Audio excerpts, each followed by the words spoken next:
When you volunteer, it's money in the bank. You can't put a number on it because it's a way of giving back, and it also helps you in your recovery. I always say to people who are involved in our organization how lucky they are because they have the ability to create a legacy. So I like to be the front line for our volunteers. I like to guide them along their journey as a volunteer from start to finish. So when they apply to be a volunteer, I'm the one that receives that application. I'm the first person they speak with on the phone. I'm the person that they can come to if they have questions, if they need additional support in any way. That's what I'm here to do. I also train them on how to speak to patients, how to visit patients, how to hold chapter meetings. Really, I like to be sort of their guiding light and help them through the process. So we have a library for our volunteers. It's a portal that they can go to with dynamic and up-to-date information. If a patient needs a copy of the newest newsletter, if they need translated materials, if the volunteer needs to request anything, they need business cards or pamphlets, or they need to be reimbursed because they visited a patient.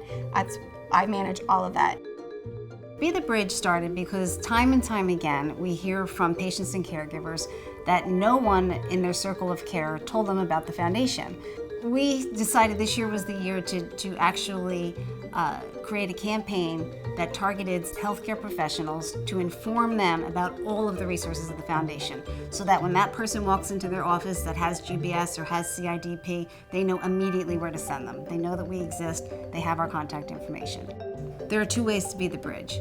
One is if you are a healthcare professional, you can bridge the resources of the foundation to your patients. The other way is if you would like to volunteer and be the Bridge ambassador, you can bridge the foundation to healthcare professionals. We're asking everybody in the community to stay connected. Be the bridge to your healthcare professionals, and the healthcare professionals be your bridge back to the foundation. Project Plasma is an initiative of the Foundation where we encourage college students to create their own plasma awareness campaigns on their campuses to encourage fellow students to learn about plasma donation and why it's so necessary for the rare disease community. These plasma donations are used to create life-saving treatments. We're starting with college students because a lot of donation centers are located right on college campuses, but we do hope to expand it in the future. And the main way that we'll be supporting them is by providing them with a toolkit that has all the information they need for their campaign. Advocacy is really essential to supporting our community, our patient community and caregiver community, because policy is really important to the healthcare system as a whole, especially in the United States. It's very complex, and so it's really important to advocate for policy that represents the patient and patient support groups. So we have an advocacy toolkit on our website that gives you the whole rundown of how to be an advocate for the GBS and CIDP community, and you can find that on the advocacy section of our website. We try to make it as easy as possible. If you're interested in advocacy, more likely than not, I'm gonna find you and find ways to get you involved.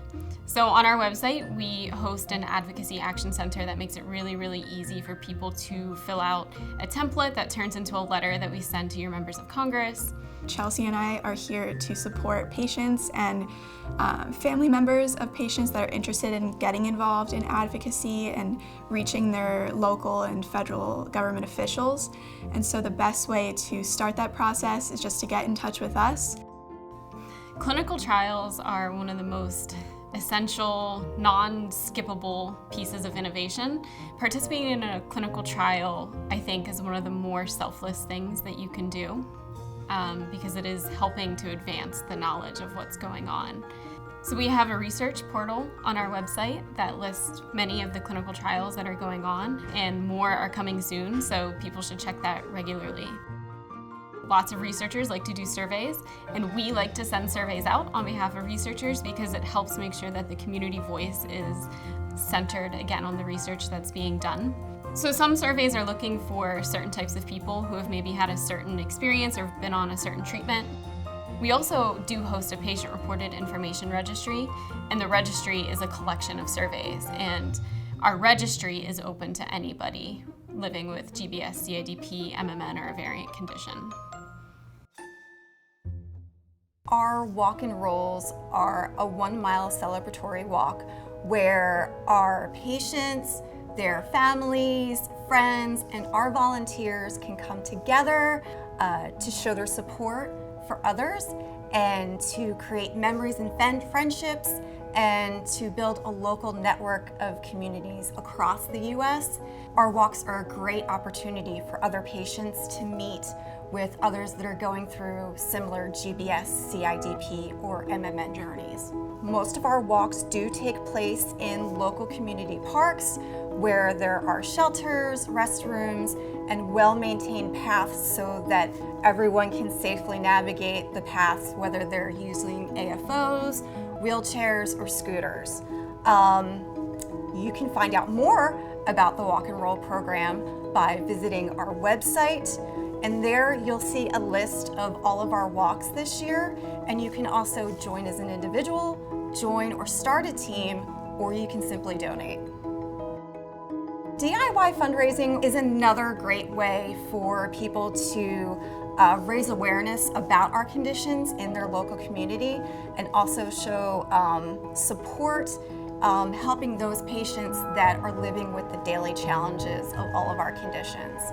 DIY fundraising allows you to take your interest that you have and combine it with raising money and awareness for the foundation. We've had some incredible fundraising, really creative. We've had one guy bike a lot of New Zealand. We've had some golf outings. We've had people run 5Ks, marathons, barbecues at houses. Really just fun, creative ways to get together with your family and friends, but raise money for an important cause. You can go to our website. Under DIY fundraising, you'll be able to learn more about how you can fundraise your own way and also create a fundraising page and also donate. We're getting more and more volunteers because we have more and more ways for people to volunteer with us. But why volunteer? Because it makes the journey matter. You know, Guillain-Barré, CIDP, MMN, they come out of nowhere. This is a trauma that you can't prepare for.